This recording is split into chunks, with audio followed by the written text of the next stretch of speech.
भल्या भल्या लोकांना अंगावर घेतलं. त्यांना असं वाटतं सत्ता त्यांच्याकडे असेल, पैसा त्यांच्याकडे असेल तर ते मला पराजय करू शकतात. तर दिल्लीवाले सुद्धा आले तरी हा कार्यकर्ता तिथं घाबरणार नाही. अहो आमचं कुटुंब फोडलं, आमची पार्टी फोडली, अहो मला जेलमध्ये टाकण्याचा प्रयत्न त्यांनी केला. मोठ्या मोठ्या संस्थेने म्हणलं की तुला बघतोच. मी पण म्हणलं माझी जनता माझ्या बरोबर आहे, मीच तुमच्याकडे बघतो. नाही घाबरलो त्या लोकांना. मी अनेक लोकांना अंगावर घेतले, मोठमोठ्या नेत्यांना अंगावर घेतले. माझ्या विरोधात मोठी ताकद येणार आहे, फार मोठी. दिल्लीचे सुद्धा लोक येणार आहेत. अहो महाराष्ट्राचे तमाम मोठे मोठे नेते माझ्या विरोधात येणार आहेत. रोहित पवारांनी कर्जतच्या सभेत अजित पवार आणि भाजपवर जोरदार निशाणा साधला. काही लोक म्हणत आहेत तुला बघूनच घेतो. मी पण म्हटलो मीच तुला बघतो. मला जेलात टाकायचा प्रयत्न करत आहे पण मी घाबरलो नाही. आता काही लोक सुपाऱ्या घेऊन माझ्या विरोधात उमेदवार उभे करणार आहेत. काही दादा लोक, काही दिल्लीतले लोक माझ्या विरुद्ध षडयंत्र रचत आहे. पण हा रोहित पवार घाबरणाऱ्यातला नाही. तुम्ही कितीही कारस्थान करा, मला जेलमध्ये टाका, पण मी तुम्हाला अंगावर घेणार म्हणजे घेणार, असं म्हणत रोहित पवारांनी अजित पवार गट आणि भाजपवर जोरदार हल्लाबोल केला. पाहूया ते धमाकेदार भाषण. की मी अनेक लोकांना अंगावर घेतले, मोठमोठ्या नेत्यांना अंगावर घेतले, पण कशासाठी? या महाराष्ट्रामध्ये माझी बहीण ही सुरक्षित असावी, यामुळे या सरकारच्या विरोधात मी असेल, सुप्रियाताई असतील, पवार साहेब असतील, यांनी तिथं आवाज उठवलेला आहे. सोयाबीन असू द्या, मका असू द्या, दूध असू द्या, तूर असू द्या, उडीद असू द्या, खताच्या किमतीवर असेल, शिक्षणावर असेल, लहान मुलांना अजून सुद्धा युनिफॉर्म त्यांच्या शाळेमध्ये गणवेश मिळाले नाहीत, त्याच्या विरोधात हा कार्यकर्ता, हा तुम्ही निवडून दिलेला आमदार अधिवेशनात बोलला, टीव्हीवर बोलला, भल्या भल्या लोकांना अंगावर घेतलं. आणि मग या सगळ्या नेत्यांचं लक्ष कोणावर आहे? तर या कार्यकर्त्यांवर, या तुमच्या भावावर आहे. त्यांना असं वाटतं सत्ता त्यांच्याकडे असेल, पैसा त्यांच्याकडे असेल तर ते मला पराजय करू शकतात. मी तुम्हाला विचारतो, स्वाभिमानी जनता आपल्या बरोबर असेल आणि माझ्या एवढ्या ताकदवान बहिणी जर माझ्या बरोबर असतील, किती पैसा लावला, किती ताकद लावली, तरी तुम्ही माझ्या पाठीशी राहणार का? मग तुम्ही जर माझ्या पाठीशी असेल तर दिल्लीवाले सुद्धा आले तरी हा कार्यकर्ता तिथं घाबरणार नाही. तुमच्या सगळ्यांच्या हितासाठी त्यांच्या अंगावर सुद्धा जायला हा कार्यकर्ता तयार आहे. अहो आमचं कुटुंब फोडलं, आमची पार्टी फोडली. मी तुम्हाला विचारतो की तुमचं कुटुंब जर बाहेरच्या व्यक्तीला फोडलं असतं, तुम्ही शांत बसला असता का? तुमच्या वडीलधाराला जर कुणी सोडून गेलं असतं तर सोडून जाणाऱ्याबरोबर तुम्ही गेला असता का वडीलधाऱ्याबरोबर राहिला असता? कोणाबरोबर राहिला असता? मग माझे पवार साहेब असतील, माझे आजोबा, ते आज आपल्या या महाराष्ट्राच्या तमाम जनतेसाठी लढत असतील, तर मी साहेबांबरोबर राहिलो, ही माझी चूक आहे का? मागच्यांना विचारतो, पवार साहेबांबरोबर राहिलो, स्वाभिमानाबरोबर, शिवशाहू फुले आंबेडकरांच्या विचाराबरोबर राहिलो, ही माझी चूक आहे का? मग ही चूक जर मी केली नसेल, मी विचाराबरोबर, लोकांबरोबर आणि महाराष्ट्र धर्माबरोबर तिथं राहिलो असेल, तर किती काय तुम्ही करा, पण माझे ही लोक माझ्या बरोबर असतील तर तुम्ही काही केलं तरी मी कोणालाही तिथं घाबरत नाही, कारण का माझी जनता माझ्या बरोबर तिथं आहे. अहो येत्या काळामध्ये बरंच काय केलं जाईल. पैशाचा वापर, अहो मला जेलमध्ये टाकण्याचा प्रयत्न त्यांनी केला. मोठ्या मोठ्या संस्थेने म्हणलं की तुला बघतोच. मी पण म्हणलं माझी जनता माझ्या बरोबर आहे, मीच तुमच्याकडे बघतो. नाही घाबरलो त्या लोकांना.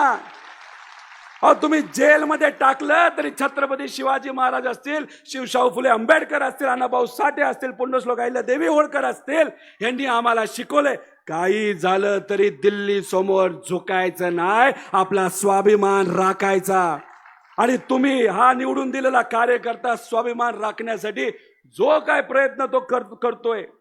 अहो या मतदारसंघामध्ये माझी मतं कापण्यासाठी काही लोकांना उभं केलं जाईल आणि त्यांना असं वाटतं की हे 4 लोक उभे राहिले, यांना तिथं मतदान जाईल. मी आपल्याला विचारतो, मत विभाजन करण्यासाठी काही सुपारीबाज लोकांना जर उभं केलं तर तुम्ही माझ्या बरोबर राहणार का कोणाबरोबर राहणार? कोणाबरोबर राहणार? स्वाभिमानाबरोबर राहणार का नाही राहणार? त्यामुळे कोणाला उभं राहायचं त्यांनी राहू द्या. अहो माझ्या विरोधात मोठी ताकद येणार आहे, फार मोठी. दिल्लीचे सुद्धा लोक येणार आहेत, तरी राहचाल ना बरोबर? अहो, महाराष्ट्राचे तमाम मोठे मोठे नेते माझ्या विरोधात येणार आहेत, राहणार का नाही बरोबर? माझी मतं खाण्यासाठी बरेच लोक उभा राहणार आहेत, राहणार का नाही बरोबर? किती ताकद विरोधात लावली तर तुमच्यासारख्या बहिणी आमचे हे कार्यकर्ते आणि पदाधिकारी जर माझ्या बरोबर असतील तर त्या ठिकाणी मी घाबरणार नाही. फक्त एक पैशाचा वापर सुद्धा मोठ्या प्रमाणात केला जाईल. एका मताला 500 रुपये दिले जातील. अहो, 5 वर्षासाठी जेव्हा 500 रुपये दिले जातात तेव्हा वर्षासाठी 100 रुपये दिवस एका वर्षात किती दिवस असतात? 365. 100 रुपये जे वर्षाला राहतात 365 त्याला जर डिवाइड केलं तर वर्षाला तुम्हाला किती रुपये देतात हे पलीकडचे लोक? 10 पैसे. अहो, 10 तुमच्या मताची किंमत दिवसाची 10 पैसे आहे का? का मुलांना हाताला नोकरी मिळावी ही त्याची किंमत आहे? डोक्यावरचा हांडा कायमस्वरूपी निघून जावा यासाठी प्रत्येक गावामध्ये आपण योजना मंजूर करून आणली. हा खऱ्या अर्थाने विकास महत्वाचा का तो एका दिवसासाठी, एका इलेक्शनसाठी, एका मतासाठी काही लोक पैसे जातात ते महत्वाचं? काय महत्वाचं, विकास का पैसा? बर, मग विकासाची साथ तुम्ही दिली असेल, या कार्यकर्ता बरोबर तुम्ही सर्वजण असाल तर चला, भल्या भल्या लोकांबरोबर मी लढायला तयार आहे. कारण या कर्जत जामखेडच्या जनतेने मला लढायला शिकवले आणि तुमच्यासाठी, विचारासाठी भल्या भल्या लोकांबरोबर हा कार्यकर्ता भिडायला सुद्धा तयार आहे. अहो, मी सांगतो तुम्हाला, इथं जे निंबाळकर साहेब होते 25 वर्षापूर्वी ते आमदार होते. आदरणीय पवार साहेबांचे फार जवळचे, पवार साहेबांना त्यांचं मार्गदर्शन असायचं. पवार साहेब अनेक वेळा या मतदारसंघामध्ये येऊन गेलेले आहेत. अहो, आपण आई वडिलांकडनं प्रेरणा घेतो का नाही घेत? आईकडनं घेतो, वडिलांकडनं घेतो.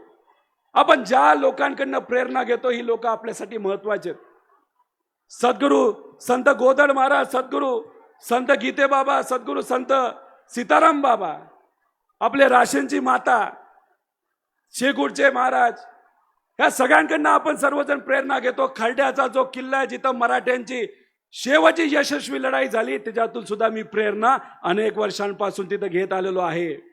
मग मी ज्या आई वडिलांकडनं प्रेरणा घेतो, वडीलधारांकडनं घेतो, हे सर्व जे संत ठिकाणं आहेत त्याच्याकडनं सुद्धा मी प्रेरणा घेतो. मी प्रेरणा घेऊन लढायला तिथं तयार असतो. मग ही जी भूमी आहे ही भूमी तुमची आहेच, पण तमाम महाराष्ट्रातून जे लोक इथं येऊन प्रेरणा घेतात त्या लोकांची सुद्धा ही भूमी आहे. माझं घर हे कर्जतला आहे, माझा कारखाना हा जामखेडला आहे. त्यामुळे इथून मी प्रेरणा घेतो, तुमच्याकडनं तिथं प्रेरणा घेतो. त्यामुळे मी सुद्धा या भागाचा भूमिपुत्र आहे, याचा अभिमान त्या ठिकाणी मला आहे. आणि इथं जे काय इथं असणाऱ्या लोकांना करता येईल ते प्रामाणिकपणे तिथं मी करतो. अहो, जिथं सरकार कमी पडतं तिथं आपणच सरकार बनतो. आणि हे जे सर्व पदाधिकारी कार्यकर्ते आहेत यांच्या माध्यमातून जे काय आपल्याला इथं करता येईल ते करण्याचा प्रामाणिकपणे प्रयत्न हा आम्ही तिथं करत असतो. माझे आई वडील 20-25 वर्ष सद्गुरू संत गोदड महाराजांच्या समोर नतमस्तक होण्यासाठी येतात. म्हणजे मी शाळेत होतो त्या दिवसापासून माझे आई वडील तिथं दर्शनासाठी येतात. राशींच्या देवीच्या इथं सुद्धा नतमस्तक होण्यासाठी जातात. 22 वर्षापूर्वी संत श्री गोदड महाराजांच्या मंदिरामध्ये माझे आई वडील जेव्हा गेले होते दर्शनासाठी, माझे वडिलांची सवय दर्शन घेतल्यानंतर तिथे एका खांबाच्या पाशी बसायचं. ते तिथे बसलेले असताना माझी आई दर्शन घेत होती. एक शेतकरी आला, पायजामा, टोपी, स्वच्छ कपडे, एकदम स्वच्छ कपडे, आणि माझ्या आईला भेटला. नंतर येऊन वडिलांच्या इथं तो शेतकरी तिथं थांबला. अचानक माझ्या वडिलांना विचारलं की अहो, तुम्ही इथलं नाहीत का? माझे वडील म्हणाले, नाही, आम्ही दुसऱ्या गावचे. कुठल्या गावचे हे त्यांनी सांगितलं नाही. अचानक प्रश्न विचारल्यामुळे लगेचच त्या शेतकऱ्यांनी बाबांना विचारलं, तुम्हाला एक मुलगा आणि एक मुलगी आहे का? बाबा आश्चर्यचकित झाले. ते म्हणले, हो. मुलगी मोठी का? ते म्हणले, हो. तुम्हाला एकच सांगतो, काही वर्षांनंतर तुमचा जो मुलगा आहे तो या भूमीमध्ये येईल, इथं असणाऱ्या लोकांची सेवा करेल आणि इथं असताना खूप मोठा कायापलट करेल, असं 22 वर्षापूर्वी त्या मंदिरामध्ये त्या शेतकऱ्याने तिथं सांगितलं. ती व्यक्ती शेतकरी होता का एक आध्यात्मिक शक्ती होती हे मला तिथं सांगता येणार नाही, पण मी इलेक्शन कधीच लढणार नाही असं अनेक वर्षांपासून सांगत होतो. 5-6 मतदारसंघ तिथं बघितले होते, कुठून लढायचं. पण शेवटी म्हणतात ना, एखादी आध्यात्मिक शक्ती आपल्याला सांगून जाते की इथं तू गेला पाहिजे, इथं जाऊन तू काम केलं पाहिजे. आणि 4ही मतदारसंघ राहिले बाजूला आणि मला कुठून निवडणूक लढण्याची संधी मिळाली, ती म्हणजे कर्जत आणि जामखेड मधून लढाले. त्यामुळे त्यावेळेस केलेली जी भविष्यवाणी असेल, नाही तर त्यावेळेस दिलेला जो आशीर्वाद असेल त्या शेतकऱ्याने, नाही तर शेतकरी रूपी एका आध्यात्मिक शक्तीने, त्याच्या साक्षीने या कर्जत जामखेडमध्ये जे जे करता आलं ते मी करण्याचा प्रामाणिक प्रयत्न केला. पण कितीही प्रयत्न केला तर कुठं ना कुठं तरी थोडंसं आपण कमी पडतो. त्यामुळे जिथं कमी पडलो तिथं तुम्ही मला माफ कराल, पण ती जी थोडासा राहिलेला जो विषय ते पूर्ण करण्यासाठी येत्या 5 वर्षामध्ये तुम्ही सर्वजण या कार्यकर्त्याला संधी द्याल असा विश्वास या ठिकाणी व्यक्त करतो. आणि आपण एवढ्या मोठ्या संख्येने इथे आलात त्यासाठी मी आपल्या सर्वांचे आभार व्यक्त करतो. एवढंच या ठिकाणी सांगतो आणि थांबतो. जय हिंद, जय महाराष्ट्र, रामकृष्ण हरी.